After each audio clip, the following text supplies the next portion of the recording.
vaig criar en este lugar, que diuen de Torres de l'Obispo, que antes era de l'abat de Sant Victorián, per això sempre em siu de l'Obispado de Barbastro.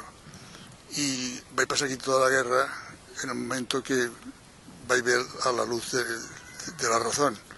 Tenia 7 anys i me n'acordo de tot. Y a la vez van pasar moltes cosas que he visto reflexado en estos libros que se fan de la guerra. Uno dice de Elena Chazal, que habla molt ben de todos estos lugares de la Ribagorza. Y después, cada verano de la vida, le he pasado aquí 3 meses mientras estaba estudiando, y ahora jubilado, me estoy aquí todo el tiempo que puedo. Y con la gente de aquí hablamos siempre en ribagorzano, en ese baixo ribagorzano que tenemos aquí, los de cerca de Graus y Benavarre. Es muy curioso porque es un ribagorzano que va variando de este a oeste y de norte a sur, pero que en el fondo tiene una unidad que hemos entendido todos, sin ninguna duda. Yo voy a estudiar a Barcelona todo el bachillerato y toda la carrera de medicina. Me especialidad en ginecología y partos.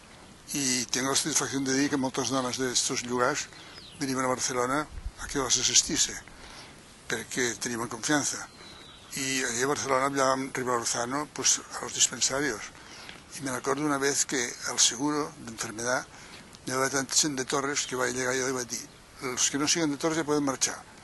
Y la gente se va a quedar toda parada. Y los de Torres se van a reír, porque claro, ellos van a interpretar así lo que pasaba. Hi havia 7 o 8 de Torres que estaven esperant que jo llegase. I la gent se canviava jo perquè tenien confiança. Ara fa uns 12 anys que un grup de gent de la Ribagorza ens van donar cuenta que aquí tots hablen de la Ribagorza però ningú no feia nada per nosaltres. I vam fer una associació que es diu la Lliga Ribagorzana i vam recuperar el Ribagorzano, que la revista que va fundar Marcelino Gambón en el año 1904 per inspiració de Joaquín Costa. Esta revista va aparèixer hasta los anys 30, va desaparèixer, va tornar uns quantos anys de l'any 50-55 i després l'hem tornat a revitalitzar nosaltres l'any 94. I ara estem publicant cada 3 mesos con todas las noticias de la Ribagorza y cosas históricas, costumbristas y noticias de cada día.